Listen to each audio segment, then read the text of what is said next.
श्री कृष्ण कहते हैं, ऐसा सच जरूर बोलो जो कड़वा लगे, लेकिन ऐसा झूठ कभी भी ना बोलो जो सच लगे। अपने जीवन में कभी भी ना किसी को आनंद में वचन दे, ना क्रोध में वचन दे, ना ही दुख में कभी निर्णय ले। गीता में लिखा है, यदि कोई आपको अच्छा लगता है तो अच्छा वह नहीं, अच्छे आप हैं, क्योंकि उसमें सच्चाई देखने वाली नज़र आपके पास है। अपनी पीड़ा के लिए इस संसार को दोष मत दो, अपने मन को समझाओ। तुम्हारे मन का परिवर्तन ही तुम्हारे दुखों का अंत है। सोच और नीयत अच्छी रखिए, फिर आपके कष्ट प्रभु स्वयं दूर कर देंगे। लोग अपने शरीर को सुंदर बनाने में लगे रहते हैं, पर आत्मा की सुंदरता शरीर की सुंदरता से कहीं ज़्यादा महत्वपूर्ण है। शरीर तो नश्वर है, मिट्टी ही तो है और मिट्टी में ही मिल जाता है, पर आत्मा अमर है, इसलिए आत्मा की सुंदरता पर ध्यान दो। बहुत विनम्रता चाहिए। रिश्तों को निभाने के लिए छल कपट से तो सिर्फ महाभारत रची जाती है। इंसान की सोच ही उसकी सबसे बड़ी पहचान है, वरना दुनिया में एक नाम के कई इंसान हैं। उस इंसान का मंजिल से भटकना तय है जिसकी संगत में नकारात्मक लोग रहते हैं। समय एक जैसा नहीं रहता है। आज दुख है तो कल सुख भी आएगा, और सुख के बाद दुख भी आना स्वाभाविक है। आपको पूरे धैर्य और श्री कृष्ण पर विश्वास के साथ अपना जीवन निर्वाह करना चाहिए। ये 5 चीज़ें अभी से छोड़ दीजिए। दूसरों को खुश करना, दूसरों से उम्मीद करना, अपने भूतकाल में जिंदगी जीना, अपने आप को किसी से कम आंकना और ज़्यादा सोचना, तभी आप सबसे बेहतर जिंदगी जी पाएंगे। आजकल किसी के गुणों से ज़्यादा रूप, रंग और कपड़ों को देखा जाता है, पर याद रखना, एक दिन रूप, रंग और कपड़े तो धोखे दे ही जाते हैं, पर जिसमें गुण है वह हमेशा साथ निभाएंगे। जो व्यक्ति किसी के चेहरे पर हंसी और जीवन में खुशी लाने की क्षमता रखता है, ईश्वर उसके चेहरे पर कभी हंसी और जीवन में खुशी कम नहीं होने देते हैं। जब धन कमाते हैं तो घर में चीज़ें आती है, लेकिन जब किसी का आशीर्वाद कमाते हैं तो धन के साथ खुशी, सेहत और प्यार भी आता है। धन से ही नहीं, मन से अमीर बने, क्योंकि मंदिरों में स्वर्ण कलश भले ही लगे हो, लेकिन नतमस्तक पत्थर की सीढ़ियों पर ही होना पड़ता है। भरोसा जीता जाता है, मांगा नहीं जाता। ये वह दौलत है जिसे पाया जाता है, कमाया नहीं जाता।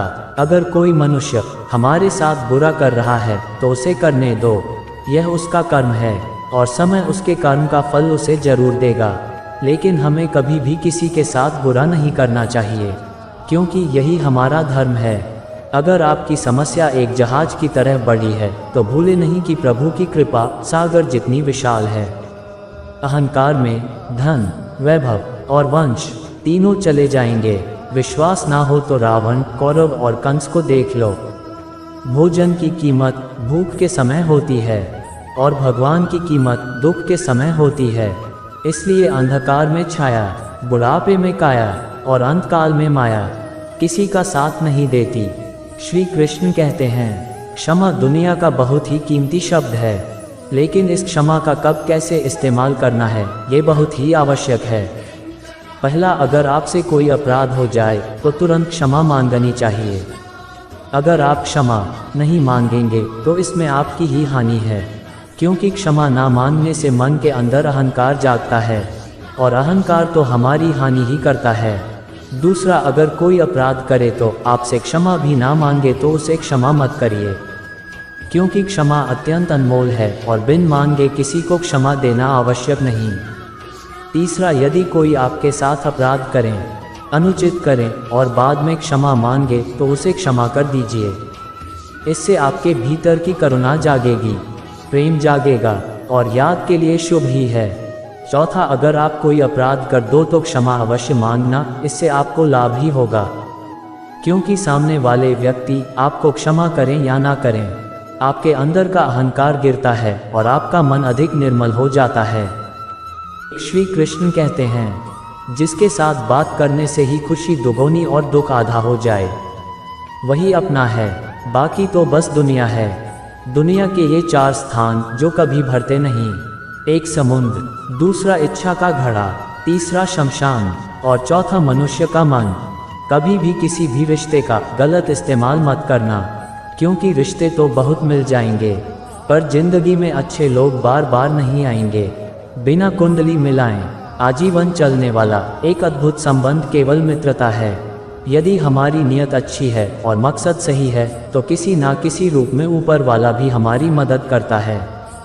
जब हम प्रार्थना करते हैं तो ईश्वर हमारे कहने से ज़्यादा सुनता है। जितना हम पूछते हैं उससे ज़्यादा जवाब देता है।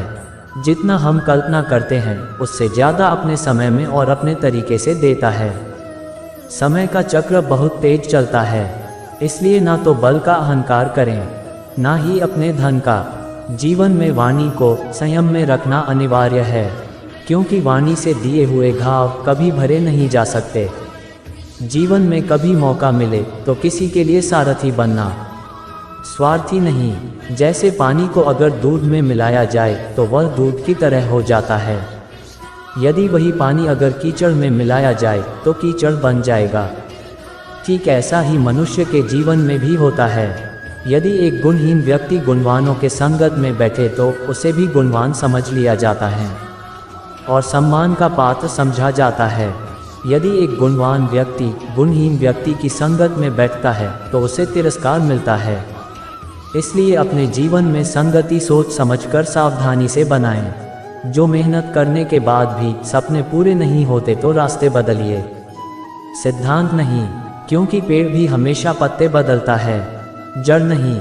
गीता में साफ शब्दों में लिखा है, निराश मत होना, कमजोर तेरा वक्त है, तू नहीं। जीवन में कितना भी बुरा समय आए लेकिन हमेशा परिवार के साथ रहे, क्योंकि सुख आएगा तो बढ़ेगा और दुख आएगा तो बटेगा।